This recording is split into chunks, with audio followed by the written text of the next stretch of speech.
Good evening, everyone. Welcome to a slightly later than billed edition of Scotland at 7 with me, Gordon Ross. Joining me in the studio this evening, our regular contributors, Day Tucker from the rural community. Welcome back to the programme, Day. And seated on the left side of your screen this evening is Andrew Wilson. Welcome back, Andrew. Gordon, good evening. How are you? I'm well, thank you. Listen, I've got to get on with things straight away. And first of all, as usual, we'll do the coronavirus update. As of 2 p.m. today, a total of 476,794 people in Scotland have now been tested through NHS Scotland labs and the UK Government's regional testing centres. Of these, 456,917 were confirmed negative. 19,877 were positive. There are 66 new confirmed cases of COVID-19, and there are 0 reported deaths of people who have tested positive today. Now, this will be an underestimate of the number of cases. Not everyone with the virus will display symptoms, and not all those with symptoms will be tested. Of the people who have tested positive, 248 were in hospital last night, one of whom was in intensive care. The number of patients in Scotland who have died from complications caused by the coronavirus COVID-19 infection remains at 2,492.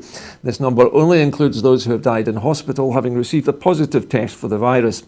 The latest UK daily figures available show that 41,433 patients who tested positive for COVID-19 have sadly died from their illness, an increase of 4 since yesterday. This number refers to deaths in all settings, not just hospitals. And now to our first story of this evening. But before we do that, let me just remind you that we are, of course, plugged into Twitter. And if you would like to comment during the programme, you can do so by following the prompts on your screen. Our first story this evening, lockdown changes from today. The following changes to the coronavirus lockdown take effect from today. Outdoor contact sports of all ages can resume following guidance of relevant sports bodies. Outdoor seated live events and outdoor open space live events with physical distancing, enhanced hygiene and restricted numbers following guidance. Work will be undertaken within the sector on options for larger pilot events. Driving lessons can resume, something which I was very glad about today, following guidance. Child contact centres can reopen also following guidance. Face-to-face advice services, including citizens' advice, can resume following guidance, and bingo halls can reopen with physical distancing and, of course, following the guidance. Amusement arcades and casinos can reopen following guidance, including enhanced hygiene. Snooker and pool halls and indoor bowling can also reopen following guidance, including enhanced hygiene. Fun fairs, both static and travelling, can reopen as well following guidance. So I think, Dale, listen, if I can come to you first for this. This is a confirmation of a story we spoke about just recently, in fact. Good news that children can get out to play contact sports, in fact, adults as well. It looks as though some things at least are getting back to normal. Yes, it does seem that way. I think some people will take advantage of that and some people possibly won't. Are you one of the latter in this category? I'm afraid so, yeah. Okay, Andrew, what's your take on this? Suddenly, we're going to have playing fields full of people running about chasing small spherical objects. It's a good news story, surely. Yes, Gordon, it is. In broad and in specific terms, I think there have been a number of playing fields across the country which have continued to see people running around on them chasing rugby balls and footballs, to be honest. I've certainly seen a few. However, for the population at large, I think this is an indication that we are still making progress. I think there's probably two elements at play. On the one hand, our understanding of the infection of the virus and the way in which it operates and the way in which it transmits through our communities. That understanding is improving. By the same token, there is undoubtedly an appetite on the part of the population at large to see more elements of what would be described as normal daily life in the summer, at least. I'm thinking of your travelling fairs there. Yeah. Seeing these activities return, as you say, subject to the guidance and subject to people's behaviour, I think it's an important step. I think people need to bear in mind that it's as likely that we may see some restrictions in some geographies or in some areas reinstated as we continue to learn more. But as a step forward, I think it comes at a good time, and I think a lot of the population will certainly welcome these developments. Okay, well, listen, thank you for that. And then we'll move on to our next story. That is the Scottish Trades Union Council is warning of 200,000 job losses if the United Kingdom support package is cut short. The SNP has renewed calls for the UK government to extend the furlough scheme beyond their arbitrary cut-off date in October, as the Scottish TUC warn that the early finish to the scheme threatens 200,000 Scottish jobs. In an intervention today, the STUC called upon the UK government to extend the furlough scheme, challenging Scotland's 6 Tory MPs to lobby the Chancellor for the change. The STUC are the latest to join voices, including the National Institute for Economic and Social Research, to call for an extension to the scheme. Only last week, Germany confirmed that they would extend their furlough scheme to last 24 months, yet the UK government stands ready to pull the support from billions of people across the United Kingdom prematurely. Dave, let me come to you first for this story. It's been, I guess, expected that the Tory government would do this because they had been trailing this for quite a while. But these figures seem really worrying. 200,000 jobs is a significant number of homes and households affected by this. How do you see this? Do you think this is an overestimate, or do you think the STUC have got this pretty much right? I really wouldn't know. But the effect is going to be dramatic. We've always known it was coming. Yeah. I'm just gobsmacked that they can't see what's happening in other countries and follow the lead of other countries. You know, if we're supposed to be one of the richest nations in the EU, and yet our friends in the EU are pulling out all the stops and supporting their working population to a much greater degree than the UK is. What does it say about the government that we've got? They don't seem to be putting people first at all. Dave, I was going to ask you, I mean, the UK government seems to be very fond of cliff edges, don't they? Sudden finishes to things, sudden finish to Brexit, sudden finish to this this support scheme. The question in my mind is, what is the motivation of the Conservatives to end this so suddenly? I mean, why not phase it out more gradually? What do you think their motivation is for doing this? I think they want to just get people back to work, and they are not allowing them a choice. I mean, you heard me earlier saying that I wouldn't be necessarily going out, although, you know, I can understand why other people would. But yeah. I certainly won't be going out as much as others. And it's possible that there are people in the workforce who will choose not to go out. I know also of many people who work normally in an office environment, in very large call centre type environments, who have discovered that they don't actually have to go to work. They can do it from home. Indeed. And this is a threat to those people in the ERG who rely on income from investments in buildings and property and all that sort of thing. So there's perhaps the element of that to it. So to be clear, Dave, your take on this is you think that perhaps this is motivated by the fact that these sort of big office-based jobs, these blue-chip companies in city centres are worried that they're not going to be able to pay their bills, or not going to be able to use the office spaces they have? Yes, I mean, I see it an enormous opportunity here to change them into much-needed housing. That's not what the government. That's a very interesting point, Dave. I mean, I drive through the city of Glasgow fairly frequently, and I see quite a lot of empty office buildings, and it often bothers me that they're not, as you say, converted into some kind of at least temporary residence for people who need them. Yes. Yes, but then it's just the way this government thinks, or rather doesn't think. Okay. They're so focused on the financial side of things, you know, the property market, the financial market, as opposed to real people and real lives. So you're basically saying they're out of touch with the real lives of the people who either vote for them or don't vote for them. Yes, absolutely. Okay, let me come to you next, Andrew. I mean, we've mentioned here the idea that the Tories are motivated by companies basically wanting to get their employees back in the door.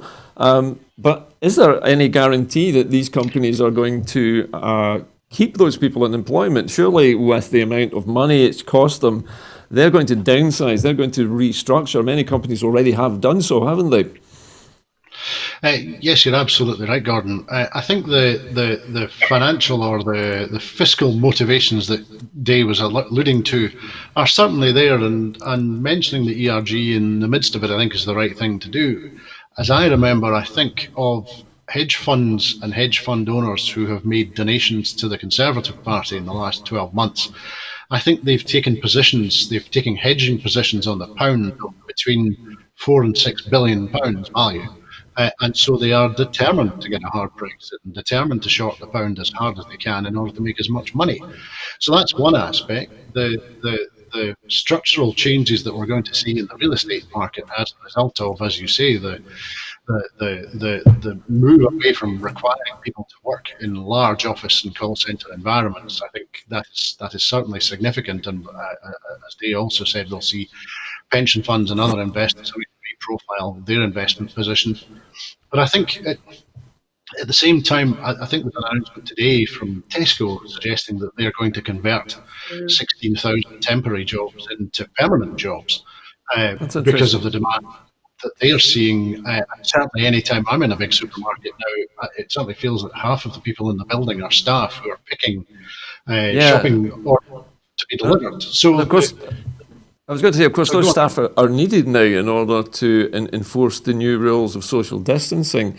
Can you see perhaps a silver lining to this COVID cloud in the changes in the workplace environment, the amount of people who might be able to work from home? Can you see any advantages coming out of this? Well, I think there are certainly structural challenges there.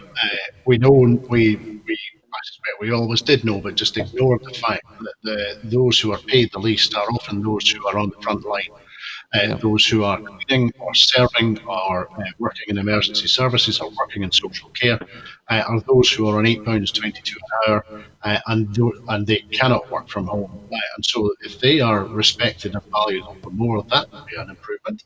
And I think in terms of the environmental impact of business operations, I think the drastic reduction in business travel undoubtedly as well will improve air quality across the Western world, if not the whole planet. And I think the social benefits potentially, if they're carefully managed, for families in terms that people are no longer required to travel great distances for work and are no longer required to spend hours every day commuting. I think there is a restructuring there, but any silver lining at the moment is going to be very, very thin, I think. Can I ask you just one final question before we leave this subject? It occurred to me while you were speaking that there might be, and I'm speculating a little bit personally here, but is there, do you think, an argument for the Scottish Government, maybe the TUC and other trade bodies and employers getting together to set a new bar, a new pay level for those key workers so that they get the reward that they so obviously are due, because they, as you say, their pay is some of the lowest in the country. Surely the COVID-19 crisis, if it has proven anything at all, is that these workers are the most valued in society during a pandemic. Surely there's an argument for raising the minimum wage for key workers, particularly in health and social care. I couldn't agree more with you, Gordon. I think the crisis has shown that these people who were very poorly paid or were the least well paid are those upon whom we as society depend. And that dependency that we have upon their hard work and their determination and their commitment really ought to be recognised rather better than it currently is. I'd be surprised if we make much headway attempting to increase a minimum wage with such fundamentalist Conservative Party in Westminster. But I think in terms of demonstrating that Scotland can do things differently, or Scotland has some capacity to ameliorate the impact of Westminster policies, I would certainly think that a constructive conversation between Scottish Government, TUC and employers' organisations would be time well spent. Okay, well, listen, thank you for that. An interesting side talk there on the subject. Now, moving to our next story this evening, the SNP has renewed its calls for the UK government to support the travel industry. The SNP has renewed calls for the UK government to bring in tailored support for travel firms, to extend the furlough scheme following reports that the coronavirus crisis has already led to the loss of 39,000 jobs in the industry, with more to come. The SNP's Shadow Transport Secretary, Gavin Newlands MP, has warned that there could be thousands more job losses if the UK government fails to heed calls to extend the furlough scheme into 2021, as Germany has done. Around 65% of travel firms have had to make redundancies or start a consultation process since the beginning of the pandemic. STA Travel stopped trading on Friday, placing 500 jobs at risk. Hayes Travel announced earlier this month that it would be cutting almost 900 jobs, and TUI said in July that it would be cutting 900 jobs on top of plans to cut around 8,000 jobs globally. Just this month, Travelex agreed a deal to stay in business, but at the cost of cutting more than 1,300 jobs in the UK, putting at risk its workforce at its two sites at Glasgow and Aberdeen airports. The Association of British Travel Agencies, ABTA, has said that the UK travel industry desperately needs support, or tens of thousands more jobs would be lost. Cruise firms and school travel operators are still closed for business. Day, this is a very sorry tale. Now, we all know that the travel industry has been disproportionately hit by the lockdown because of the fact that people have been prevented from travelling. What kind of assistance do you think the Scottish Government might be able to persuade the UK Government to commit to, or is it unlikely that they'll make any progress with the UK Government? Well, you know me, I'm a bit of a pessimist when it comes to getting anything out of the UK government.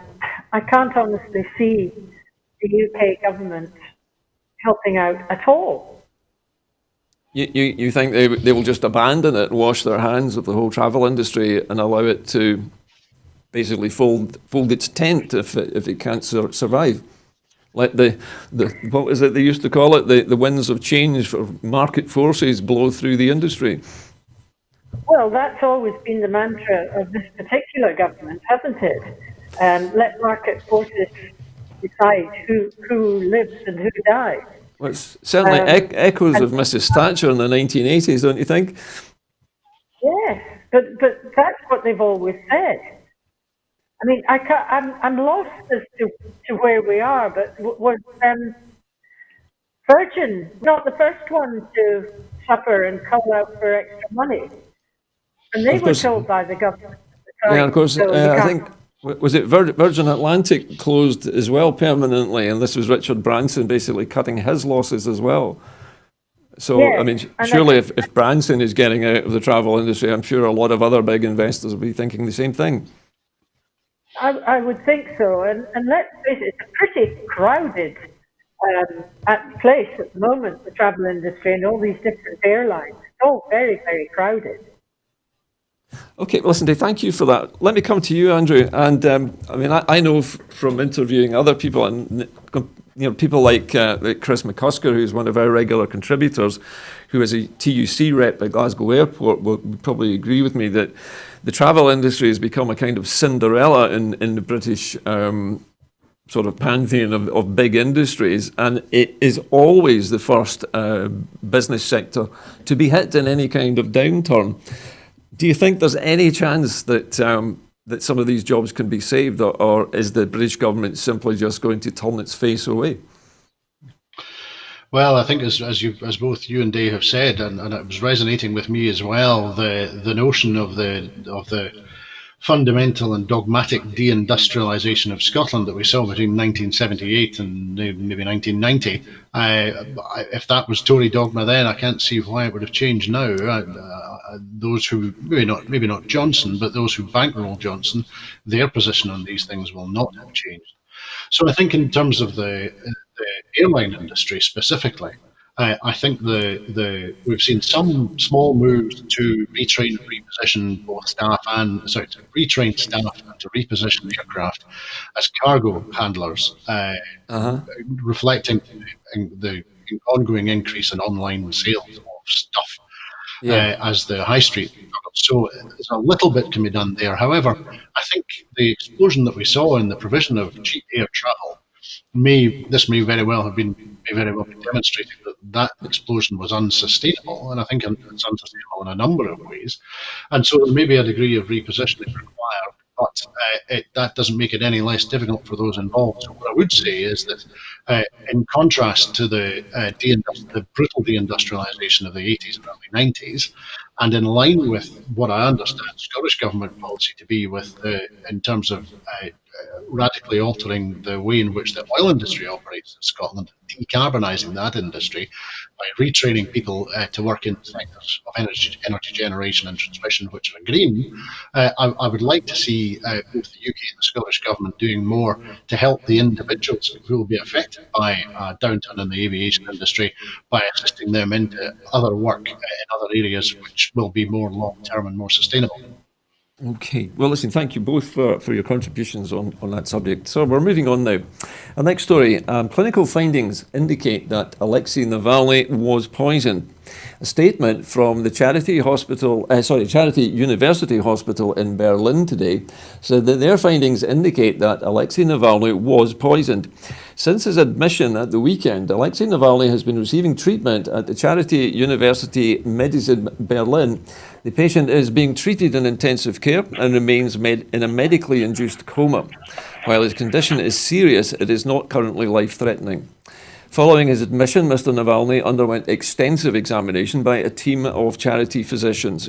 Clinical findings indicate that poisoning with a substance from the group I'll have to say this slowly, cholinesterase inhibitors. Specific substance involved remains unknown, and a further series of comprehensive testing has been initiated. The effect of the poison, namely the inhibition of cholinesterase in the body, was confirmed by multiple tests in independent laboratories. As a result of this diagnosis, the patient is now being treated with the antidote atropine. Alexei Navalny's prognosis remains unclear. The possibility of long-term effects, particularly those affecting the nervous system, cannot be excluded. The treating physicians remain in constant contact with Mr. Navalny's wife. After close consultation with the patient's wife, Charité is reassured that the decision to make details of the patient's condition public would be in accordance with his wishes. I'm going to come to you first again, Day, on this story. Now, we know that Alexei Navalny is one of the most outspoken critics of Vladimir Putin. And we now know that he definitely has been poisoned. And this does seem to bear the similar hallmarks to the attack on the Skripals in Salisbury. What exactly do you think the poisoning is meant to convey? What message is this designed to give to Navalny and anyone else who thinks about standing up against Mr. Putin? I think, first of all, I think he's a very, very brave man with a very brave family, because they must have been living under this threat for a long, long time. Indeed. Is this about the threat on his life? I believe that there were at least two previous attempts on his life, one when he was in prison as well, although that was never fully confirmed. So this should be the third time. Yeah, so the fact that he is still there and he's still fighting must be absolutely infuriating to Putin, who's using this as a way to threaten and terrify anybody who dares to stand up against him and question him in any way. It certainly seems to be really an act of terrorism, certainly. What's your take on this, Andrew? Do you think that Putin's regime is sending out a message to people who might be considering criticising the regime? Well, I think it certainly has all the hallmarks of that. Although it's interesting, the terrorising point is an interesting one. the notion is the example of Mr. Navalny more terrifying whilst he's alive and suffering terribly, or if he simply had been assassinated straightforwardly. I will say that I know from my own experience that he is being treated, and the charity probably gives him amongst the best chances of successful recovery of anywhere in Europe. The charity is the biggest teaching hospital in Europe. It's the biggest teaching hospital in Germany, obviously, and I've got friends who work in it as nurses, and it's an astonishing establishment. So he is in the right place. However, your points are absolutely right. We think of Litvinenko, we think of the lawyer Stanislav Markelov, we think of Boris Berezovsky, we think of all manner of opponents of Putin who have met grisly ends in a range of different ways. And also, as you say, we've seen the demonstration of the reach of the FSB with the attempts to kill the Skripals in Salisbury. So I think it's not a surprise. In Russia, a country where I think the Committee for the Protection of Journalists say that just about 60 journalists have died in mysterious circumstances. Last count. Yeah. They have assassinated a large number of people. Do you think there's I was going to say, do you think there's any significance in the fact that it's nerve agent being used again? This seems to be the chosen terror weapon for the FSB. Without drifting off the topic, I was just crossing my mind that in Scots legal terms, we might be seeing an example of the Murov doctrine being used here, with similar modus operandi being applied in different circumstances where there's little other evidence. But moving away from Scots law, however, I think the use of whatever technologies are the most advanced and the most available demonstrate again that there is a state actor at the back of this, and that they are determined to attack and eliminate those who they regard as being opponents of that state apparatus, no matter the international condemnation that they receive as a result. So basically, the Russian regime is basically saying, no matter where you are in the world, we can get to you. Yeah, precisely. Okay, well, listen, on a similar note, our next story concerns Belarus. Two leading Belarusian opposition figures have been arrested after mass demonstrations. The authorities in Belarus arrested two leading opposition figures today, a day after tens of thousands of people defied the army to march demanding the removal of Alexander Lukashenko. 2 weeks after the election, at which Lukashenko claimed that he had won with 80% of the vote, demonstrations have continued despite arrests and allegations of torture against the police and the KGB. Lukashenko, who has called the protesters rats, said last week that he had given an order to the police to put down any demonstrations in Minsk. But tens of thousands took to the streets on Sunday in one of the biggest demonstrations since the election and dispersed peacefully. A spokesperson for the Coordination Council, an opposition body set up last week, said that two of its highest profile members, Olga Kovalkova and Sergei Dalyevsky, had been detained today near a factory entrance. Many of the leading figures in Belarus opposition are in jail or have fled the country. The Coordination Council was set up with the stated aim of promoting a peaceful handover of authority and comprises dozens of public figures, including a Nobel Prize-winning author and the former head of the main state drama theatre. The government has launched a criminal investigation, calling it an illegal attempt to seize power. Belarus has changed and the authorities will have to talk to us, one of the council members, Maria Kolonetsnikova, told reporters. So things are obviously moving fast now in Belarus. Dave, what do you make of this? The Belarus authorities cracking down with an iron fist, it seems, still trying to criticise this new body and make out that it's some kind of criminal enterprise. Yes, well, what else could they do? But I don't think they'll succeed, because I think, the people have got their dander up now, and they've seen that on occasion the police will actually come over to their side. So I think they'll keep going, and good luck to them. Okay, Dave, thank you for that. Yeah, Andrew, you've been following this story, I know. These new developments sound pretty worrying. What's your take on this? How far do you think Lukashenko is prepared to go to try to stop these demonstrations? Well, personally, he's behaving as you would expect a dictator of his nature to behave. He's now appearing in photographs, waving an AK-47 at people, sometimes with a magazine in it, sometimes not. He certainly he's continuing to attempt to project the strong man image by threatening people, including those who were standing beside the two who were then arrested. It was a protest, I think, at a state tractor factory after which they were arrested. So I think it's not a surprise, but I think I think and hope that we now see a clear pathway that both by Lukashenko's behaviour and by the resolve and the determination of the people, that at some point Lukashenko is going to recognise that the game is up. So long as there is not so long as there's not any bloodshed and any violence, so long as the mass of the population continue their peaceful resistance, and so long as Lukashenko continues to make himself look ridiculous, I think the people will prevail. Okay, well, listen, thank you for that. I've just received a breaking news story, which I'll read to you just now.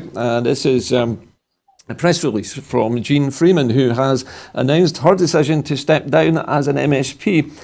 From next year, the Scottish Health Secretary, Jeane Freeman, has announced her decision not to seek re-election at next year's Holyrood elections.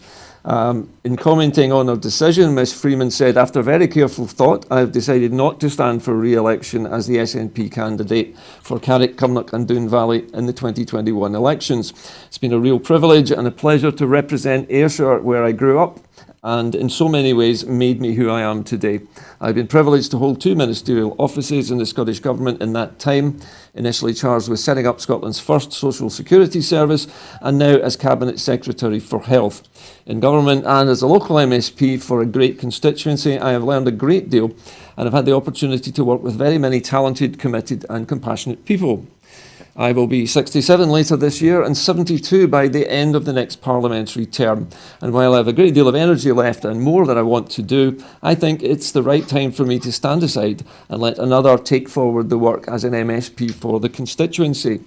Now, I could read the rest of this, but this news comes out of the blue this evening, Day. I don't think anybody was expecting Jeane Freeman to suddenly come out and resign, although there have been some other key SNP figures who have decided not to stand. But this one strikes me as a little surprising.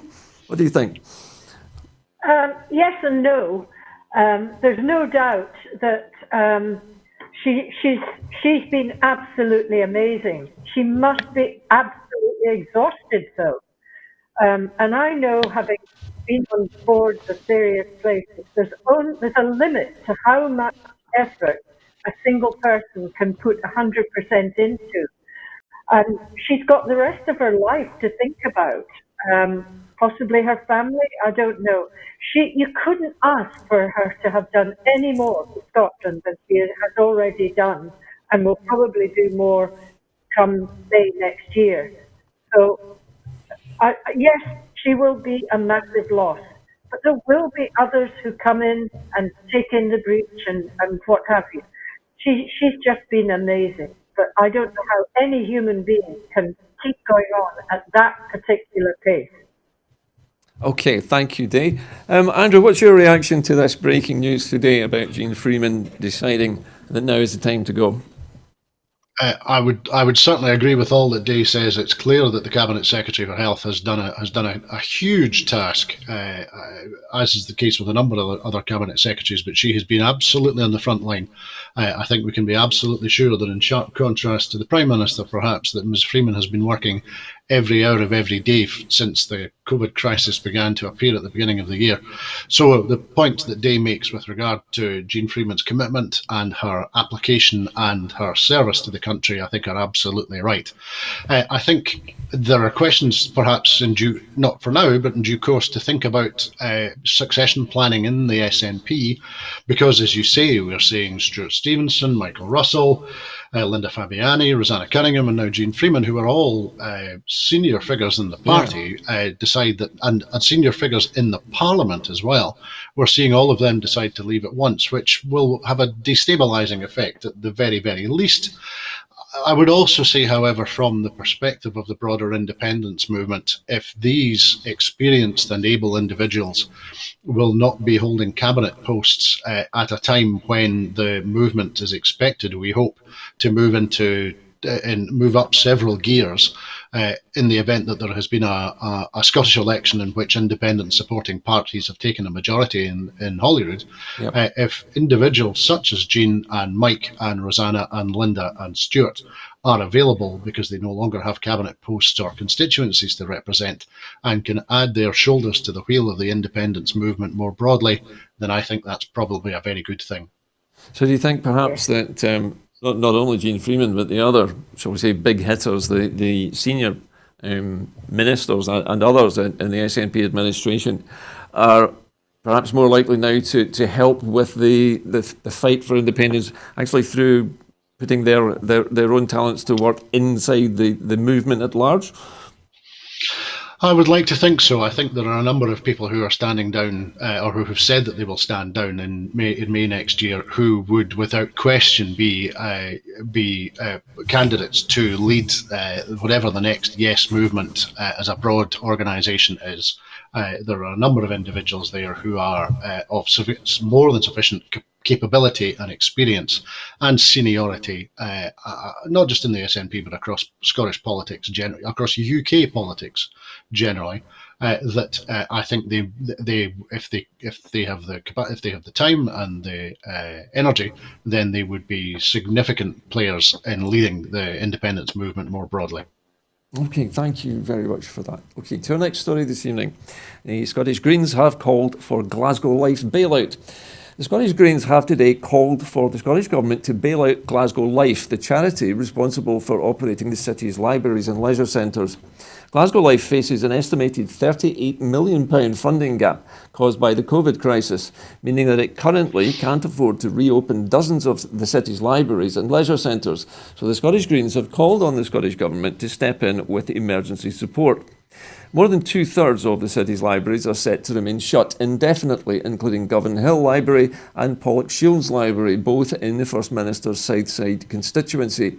Speaking at the launch of his campaign outside Govan Hill Library today, Patrick Harvey said, "Libraries are a lifeline for communities and will be even more so in the months ahead when many people will need them to get online to look for jobs, access learning, or just to have a place to get away from it all. Glasgow Life's financial losses are so great that they will need urgent government help if they're to safeguard services for the public and avoid damaging job losses. And that's why I'm calling for an urgent bailout so that these essential services can reopen as soon as possible." Dave, this is a story which initially I was aware that some of the libraries across Glasgow were closed, but I honestly didn't know that the financial situation was quite that bad. £38 million. I guess in government spending plans, £38 million is not big money, but in terms of the communities that the libraries and the other facilities serve, these are a huge loss, aren't they? Yes, they are. And again, the more I hear about these things, the more I think, why can't we have independence? We need independence to be able to look after our very precious community services that there are. And there's no point in blaming Scottish Government. They're doing the best they can with what pocket money they're given back. And really, the only answer to all of this is to get independence. So do you think perhaps that Mr. Harvey should also be banging the drum for independence as well as attempting to get the Scottish Government to fund this shortfall? Well, no, I mean, yes, but he does. He does bang the drum for independence. And I suppose all he can do in the meantime is keep niggling away at Scottish Government to juggle the funding that's maybe going somewhere else that perhaps he thinks is quite so important, to put it towards the libraries, which are very, very important, because so many of them, particularly in challenged areas, act as community hubs. Okay, well, listen, thank you for that, Dave. Andrew, let me come to you. How important are libraries, do you think, in a modern community? Has their role been diminished, do you think, by the sort of revolution in electronic media? That certainly has played a factor. That certainly has been a factor, Gordon, and I think also successive government policies, not acutely Scottish government policies, but the general approach of UK politics, which was either to put organisations like this into arm's length charities. And I think there are questions about the effectiveness and appropriateness of that if we accept that these services and others and other similar services, but libraries in particular, are important. I think the use of these arm's length charities brings as many problems as it solves. But I think certainly that the provision of facilities, including internet access, as was pointed out, is very important. And I think this story, and I think the way in which it's being presented by the Greens, indicates a couple of things. I think it indicates that in a country with proportional representation and with coalition politics, I think it indicates that there is a value there, because the coalition partners are able to take the news agenda and perhaps to reshuffle the priorities for a government a little bit. If the government either hasn't given an appropriate weight or for whatever other reason has focused on other priorities. So I think this is an indication of politics in Scotland working constructively, but I think also it's an important perspective. It's a very important measure. Having pubs and casinos open and the libraries shut is not a good look. Would you say that it's fair to characterise the way that the Scottish Government has, as you say, given responsibility to arm's length charities to run the city's libraries? Do you think it's fair to say that is them divesting themselves of the responsibility for these buildings and for the jobs of the people in them? I think in a sense it certainly allows local authorities to divest some responsibility, maybe not ultimate legal responsibility, but in terms of the politics, it allows local authorities to wash their hands in circumstances. That's a very bad metaphor.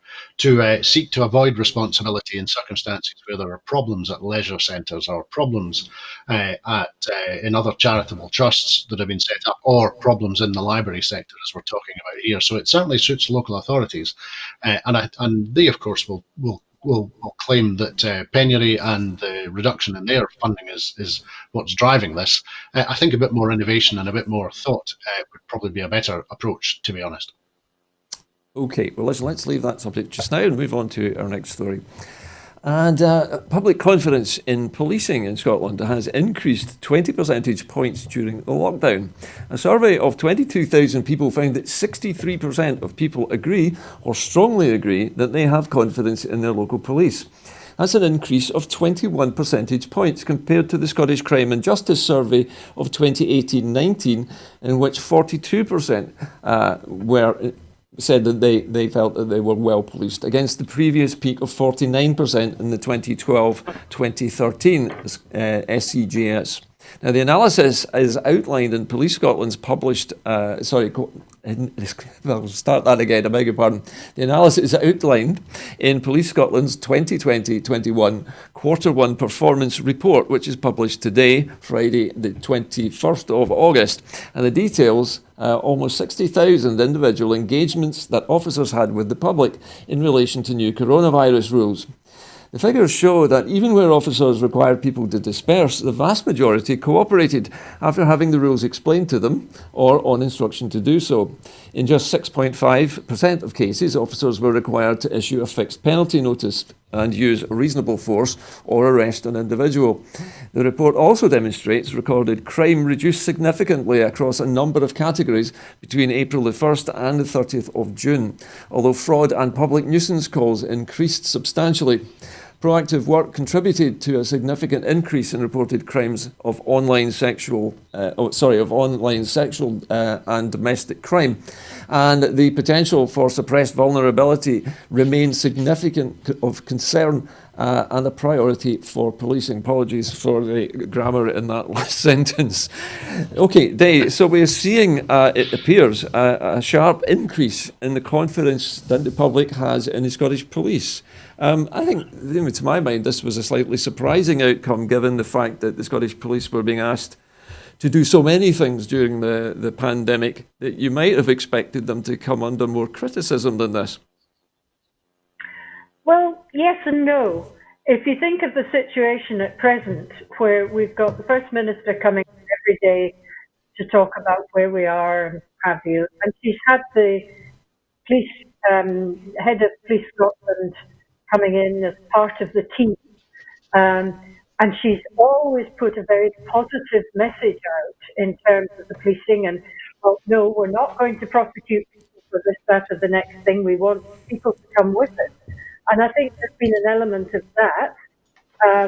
I think also over the years, although this is nothing to do with the pandemic, but we've seen a human side to our police forces, where we've seen on Twitter various different police forces putting out really amusing tweets, which have engaged so many people. So there's that humanizing element that has come into it.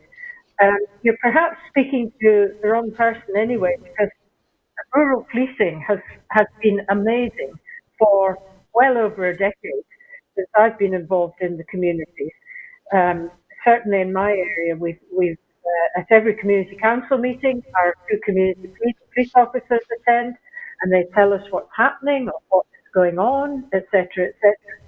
So, as far as I'm concerned, my experience of the police is a very positive one. If you're in the more urban area, it looks to me like even in that area, they're getting a more positive experience of the police.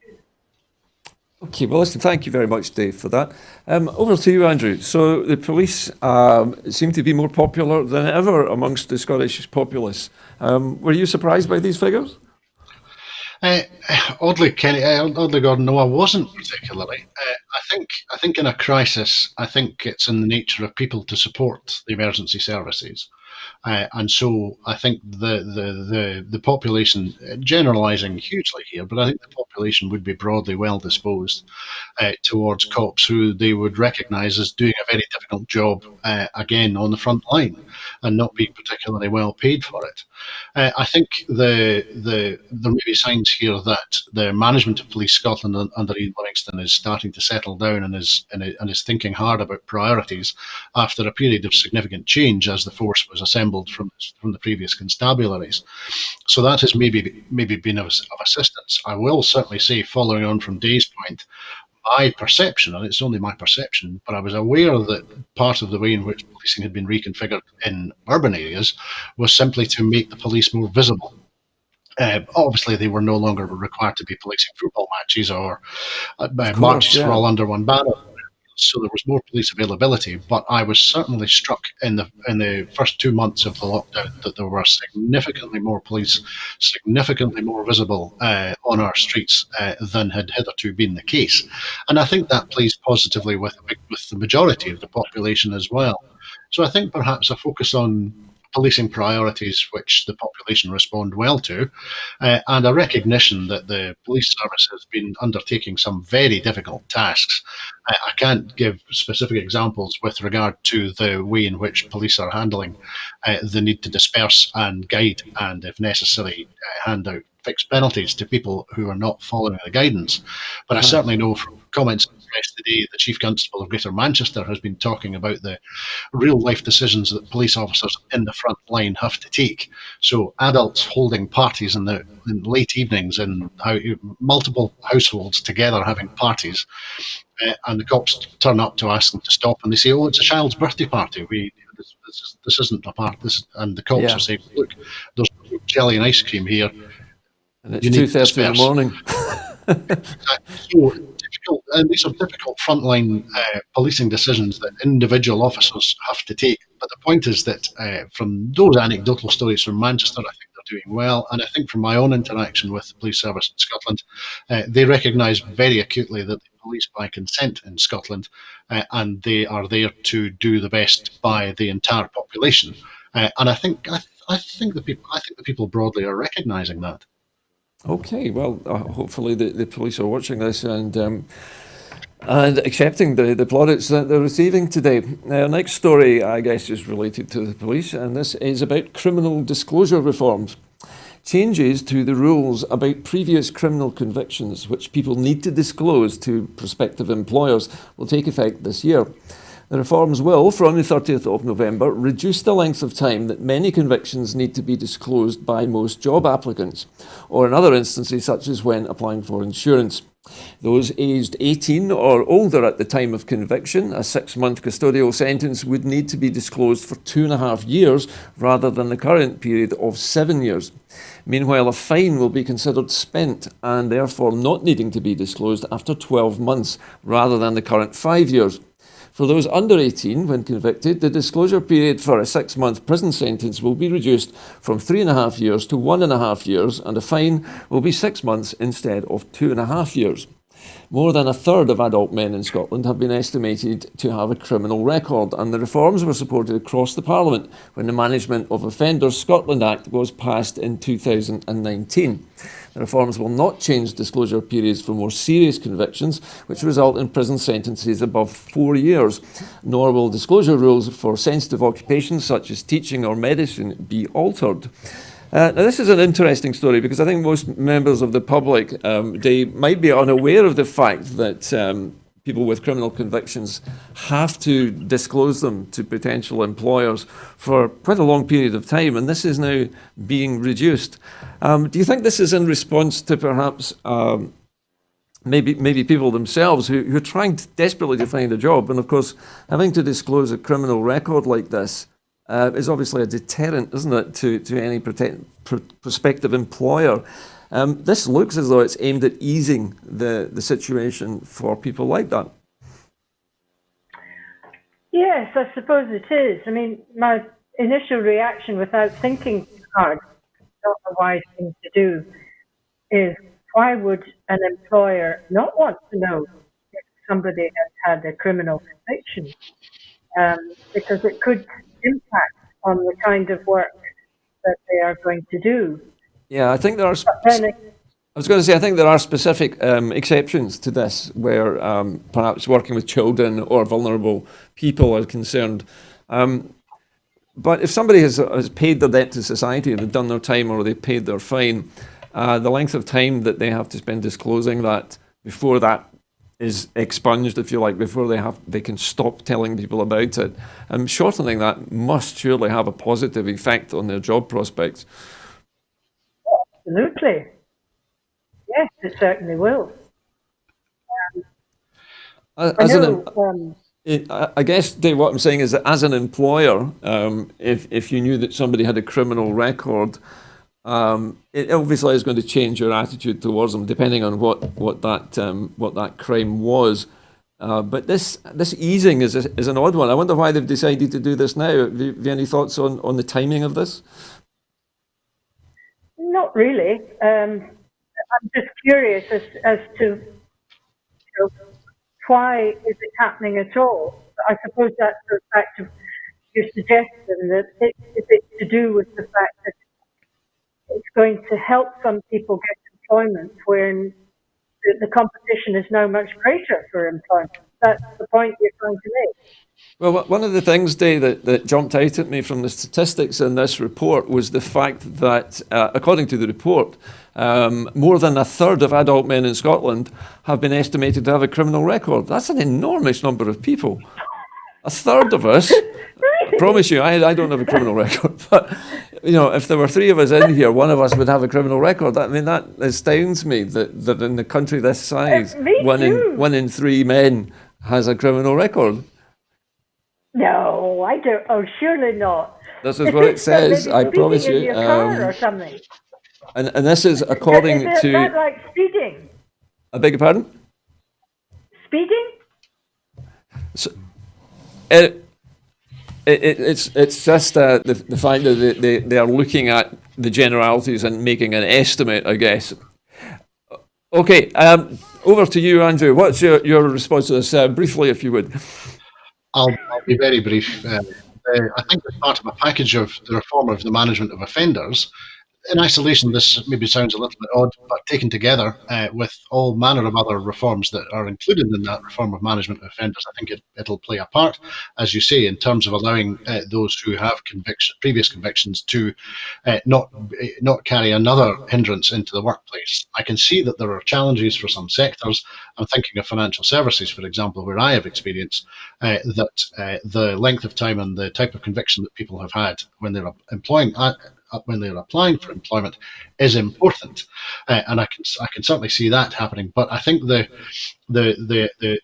in circumstances just now where we have employers, for example, Timpsons, who make a virtue of deliberately and seeking to employ those who have convictions and to assist in turning their lives around, I think taking that into that context and done properly, I think this is a good story. Okay, well, thank you, Andrew. On to our final story this evening. A report in the Courier says that Labour is finished in Scotland. Labour election strategists argued against targeting seats north of the border in the 2019 election because the party is not regarded as a serious rival by the public, it has been revealed. Confidential party documents circulated before last year's election concluded that it was not efficient to invest in winning Scottish seats from the SNP and advised to instead target seats in England and Wales. The key seat strategy memo leaked online has been cited by the SNP as evidence that Labour is finished in Scotland. Now, Dave, here's a very interesting story. So a leaked document, presumably an internal election document of the Labour Party, has been made public, showing that they decided not to target seats in Scotland at all. It's remarkable, isn't it? They basically gave up. And we used to think that the Tories were brutal. I mean, This is really, what a revelation. I don't very often, in fact, I don't think I ever have felt sorry for some of these Labour politicians. But imagine if you were a Labour politician and you've just discovered this. What would that make you feel? Well, it's not going to give you confidence, is it, if you're standing as an MP north of the border, that you're basically being abandoned by your party? Well, could this be an opportunity for them to turn around and say, right, the party down south is not for us anymore. We will be an independent Scottish Labour Party and we will vote with the Greens and the SNP. Well, that's a very interesting suggestion. Andrew, what do you think of the suggestion that the Labour Party being finished now and cut adrift, as it were, by the London Labour Party, if you want to call it that? Is this a realistic proposition, do you think? The Labour Party re-establishing itself as a new Scottish pro-independence Labour Party? I'll maybe stick with the metaphor that Angus MacNeil used, which was describing the Labour Party in Scotland as being the Morris Minor of politics. And I would certainly suggest that in their current performance, they are leaky, underpowered, and were a historical relic by the late 1970s.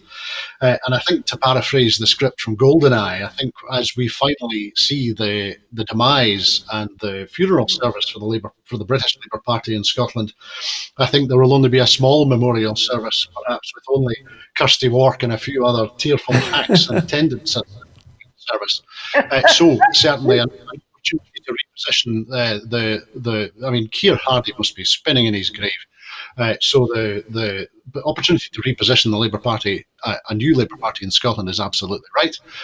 But I think it doesn't come as any surprise that the new Labour project under Blair has finally put the Labour Party in Scotland to the sword. Okay. Well, listen, thank you for all your contributions, both of you, this evening. It's bringing us now to the end of the programme. And as usual at this time in the show, I'd like to ask you for your support. If you would like to support Broadcasting Scotland and become a regular supporter, you can do so by following the prompts on the screen now, by going to broadcastingscotland.scot/register and then follow the prompts from there. That is it from this edition of Scotland at 7. Apologies for being a little bit late this evening. I will be back with Thursday's edition. In the meantime, from my guests, from Day Tucker and from Andrew Wilson, a very good evening to you.